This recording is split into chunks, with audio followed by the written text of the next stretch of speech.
Hey, my name is Kaylee. Thank you so much for clicking on this video. This is Read Rant Review, where, you guessed it, I read books and I do rant reviews, for the most part.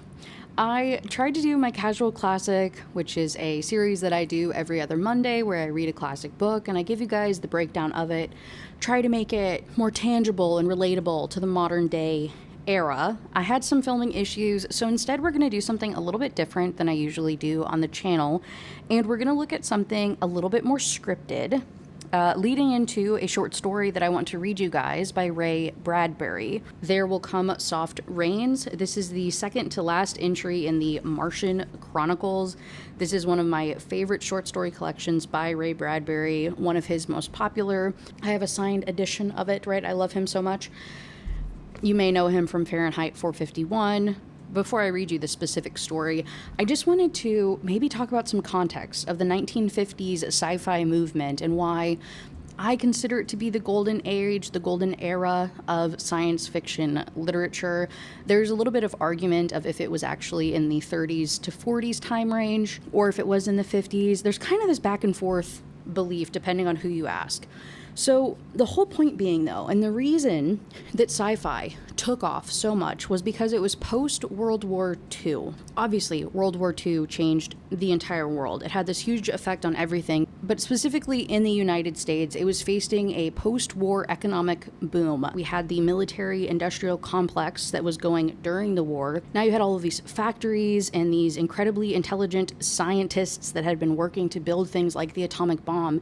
You had all this brain power and machinery and this future that in theory would have been shaped to throw us into this like technological advanced phase of the world. But what immediately followed World War II, the ending of World War II, was the Cold War, or this rivalry between the United States and the USSR to continue to build up their militaries, intimidate each other, and really kind of shuffle and funnel all of the military-industrial complex and technology and funnel it into this giant war machines. And this was really shown by proxy through the space race. So the United States and the USSR are going at it, seeing who can get to space first. And whoever got there first was going to be like king of the castle, the most scientifically advanced group of people. There became a fascination with science at the time for the masses, and also this very, very deep unease with the realization of nuclear annihilation, with the atomic bombs being dropped in 1945, and this idea of this unfettered rise in technology that could either save or destroy humanity. This is the basis that gave science fiction a place in mainstream media. Sci-fi gave people a way to process all of these massive changes. So writers, filmmakers, everyday people were now faced with the big what ifs, right? What if there are aliens? What if science went too far? What if humanity was one experiment away from extinction? After the atomic bombs dropped, people were faced with the idea that science could be dangerous. This apocalyptic happening became real and seen and known to the masses of how damaging science could be. Monster movies about Godzilla and ants the size of buses and these like really big, crazy creatures were more than just that. It wasn't some spooky creature story. They were atomic age parables. It was these things that could happen if we continue to use these crazy bombs in science that maybe we don't actually know about. We don't know the side effects. We don't know what could happen. And of course, during this time, aliens also became a mainstay in media. Specifically, it's traced back to a pilot named Kenneth Arnold who saw the first UFO in 1947, at least documented in a way that had an impact on the media. Everything kind of boils back down to this guy. So this idea of these little green men, these aliens, was supported by the sight of this UFO and gave reason, fueled the flame of the space race. If we go out into space and we see what's out there, we're not the only people. What if there are little green men? What if there are these others?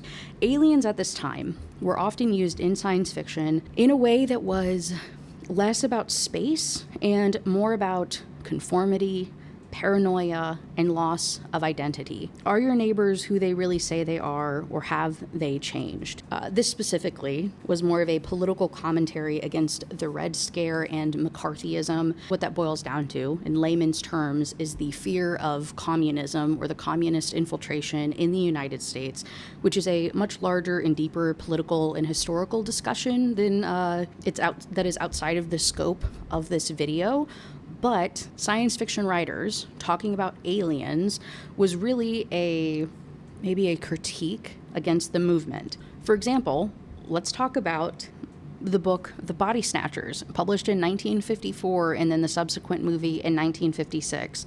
It was a movie about these aliens, these little alien seeds that fell down from space, landed on Earth. They were these little pod-like things that humans were created in. It grew an identical human to like its prey, I guess we'll say, the one that it was going to take over. Grew this human, had the same memories, looked identical, same scars, same absolutely everything about it. This little pod person, alien pod person, would come out.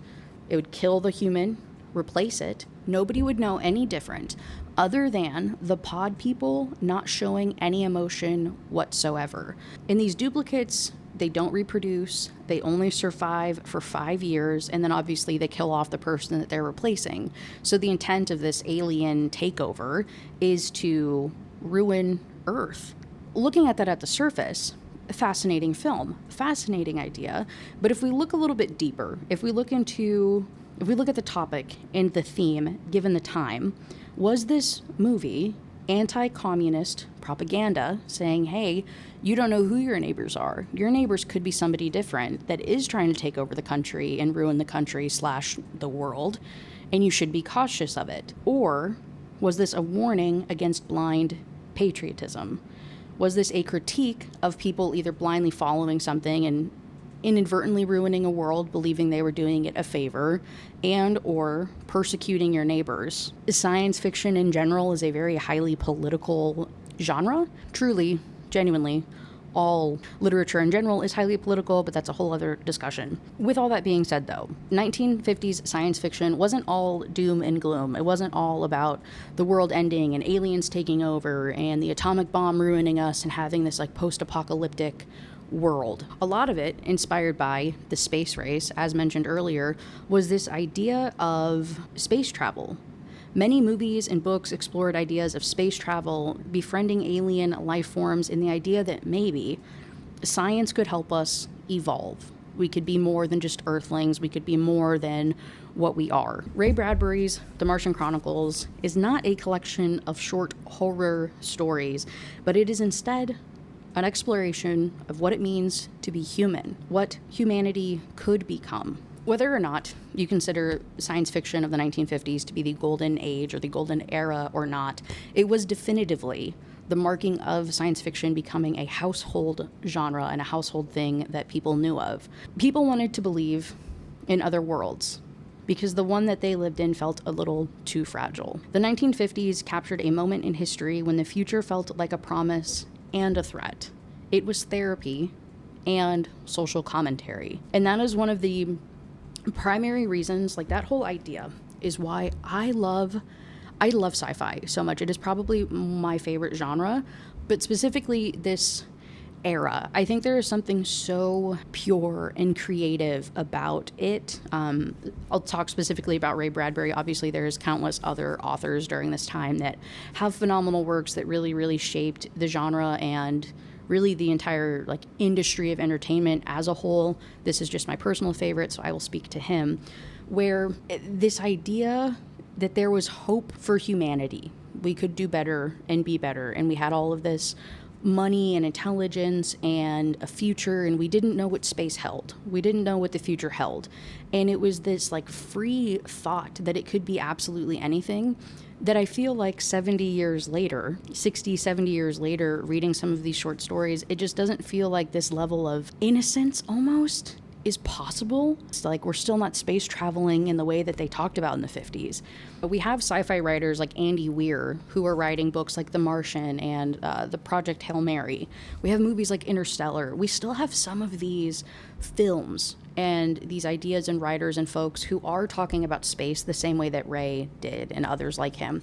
But it feels so far and few between. I do feel like so much media these days that do talk about future are more focused on robots. And I don't care about robots. I'm not going to lie to you. I'm so tired of robots. I want to bring back aliens. I want to bring back space travel and this like hopeful future. History repeats itself, right?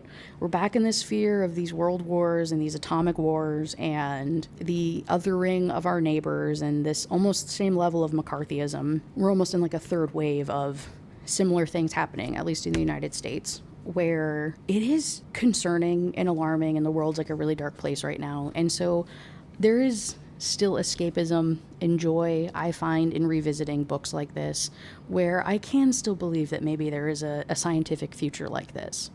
I say that as I'm about to literally read you the saddest possible ending to a book ever. I say all of that to end on an incredibly terrible note, okay? Because this is where I'll just read it to you, okay? And then you'll understand where I'm coming from. So in the Martian Chronicles, I'll read you what the book is first, and then I'll read you this very last part of it. So in the Martian Chronicles, Ray Bradbury, America's preeminent storyteller, imagines a place of hope, dreams, and metaphor, of crystal pillars and fossil seas, where a fine dust settles on the great empty cities of a vanished, devastated civilization. Earthmen conquer Mars and then are conquered by it, lulled by dangerous lies of comfort and familiarity, and enchanted by the lingering glamour of an ancient, mysterious native race. In this classic work of fiction, Bradbury exposes our ambitions, weaknesses, and ignorance in a strange and breathtaking world where man does not belong. So at the very end of this, the book starts in January of 1999, and it's the first year that they are going to Mars. And then at the end of the book, it is 2026, August. There will come soft rains.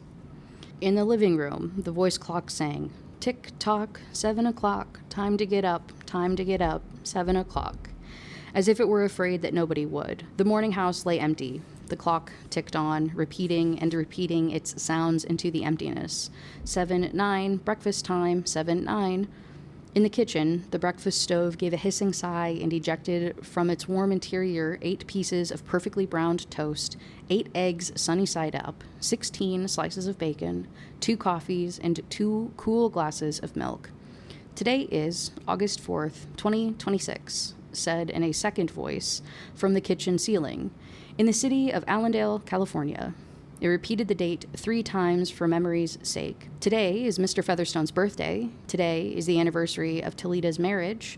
Insurance is payable, as are water, gas, and light bills." Somewhere in the walls, relays clicked. Memory tapes glided under electric eyes. 8-1, tick-tock, 8 o'clock, off to school, off to work, run, 8-1, but no doors slammed. No carpets took the soft tread of rubber heels. It was raining outside. The weather box on the front door sang quietly, "Rain, rain, go away. Rubbers, raincoats for today." And the rain tapped on the empty house, echoing. Outside, the garage chimed and lifted its door to reveal the waiting car. After a long wait, the door swung down again. At 8:30, the eggs were shriveled and the toast was like stone. An aluminum wedge scraped them into the sink, where hot water whirled them down a metal throat, which digested and flushed them away to the distant sea. Their dirty dishes were dropped into a hot washer and emerged twinkling dry. 9:15, sang the clock. "Time to clean."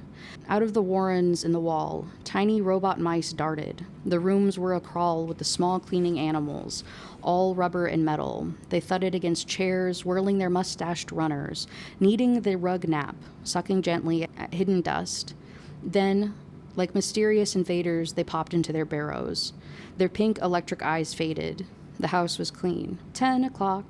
The sun came out from behind the rain. The house stood alone in a city of rubble and ashes. This was the one house left standing. At night, the ruined city gave off a radioactive glow which could be seen for miles.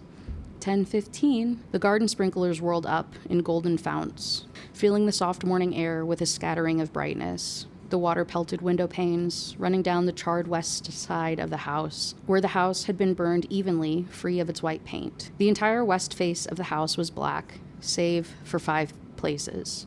Here, the silhouette and paint of a man mowing a lawn. Here, as in a photograph, a woman bent to pick up flowers. Still farther over, their images burned on wood in one titanic instant. A small boy, hands flung into the air.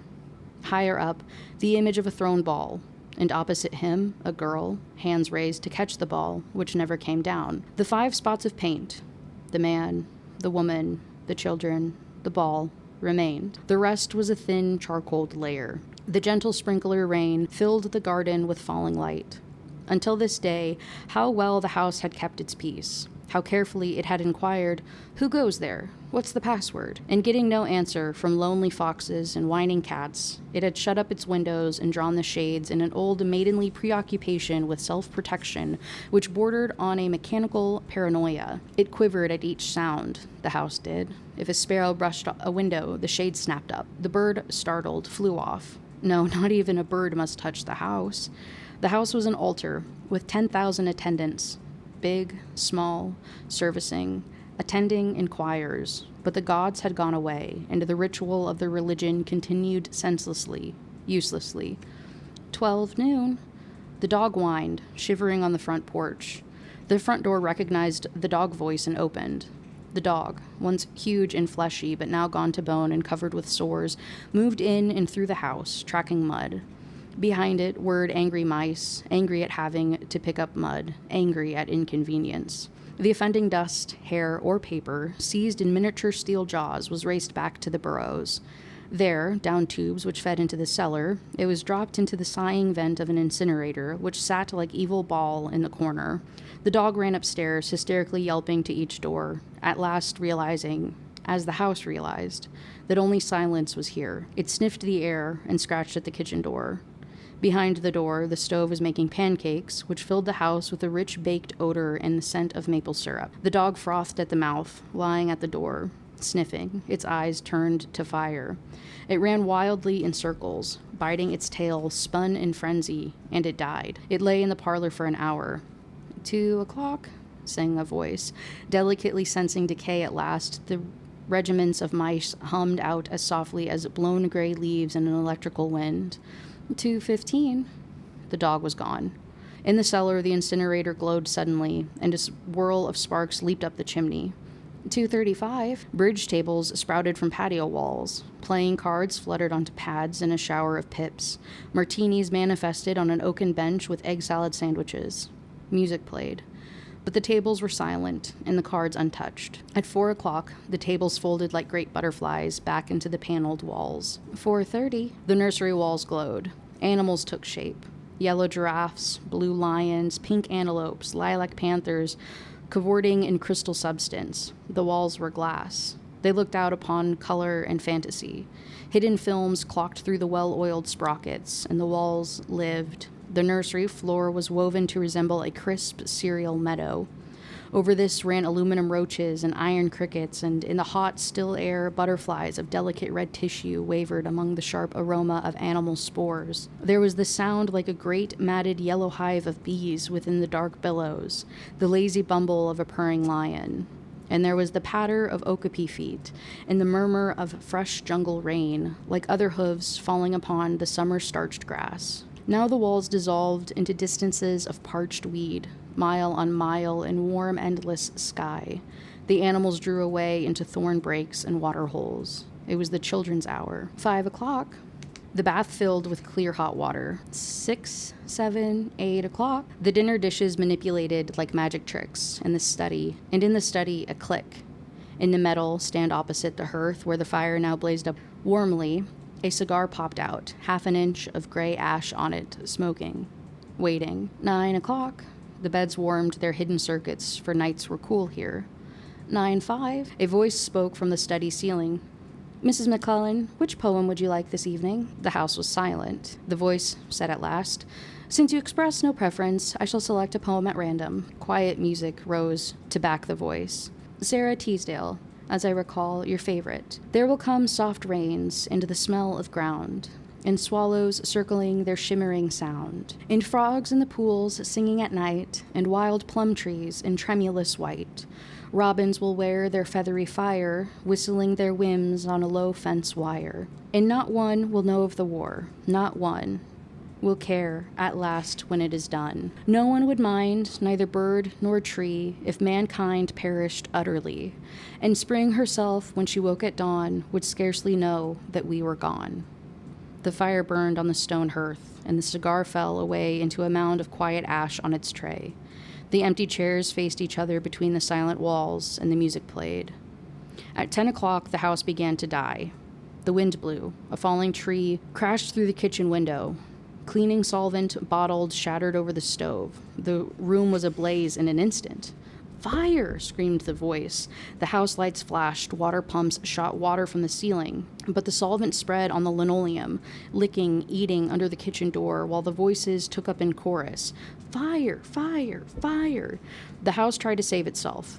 The doors sprang tightly shut, but the windows were broken by the heat, and the wind blew and sucked upon the fire.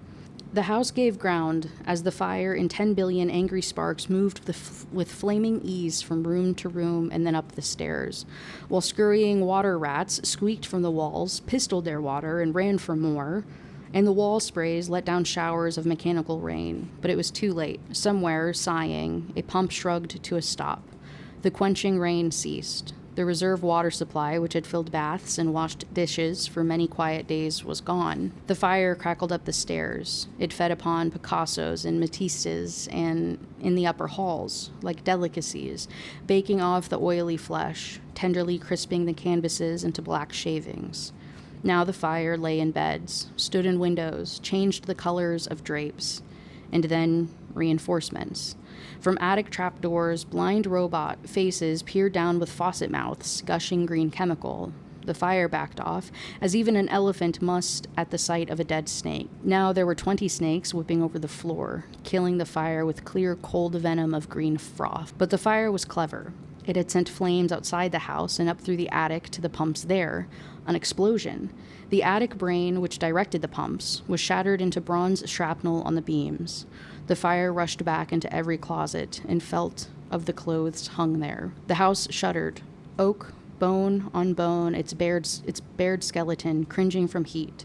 Its wire, its nerves, revealed as if a surgeon had torn off the skin to let the red veins and capillaries quiver in the scalded air. "Help! Help! Fire! Run! Run!" Heat snapped mirrors like brittle winter ice, and the voices wailed, "Fire! Fire! Run! Run!" like a tragic nursery rhyme. A dozen voices, high, low, like children dying in a forest, alone, alone, and the voices fading as the wires popped their sheathings like hot chestnuts.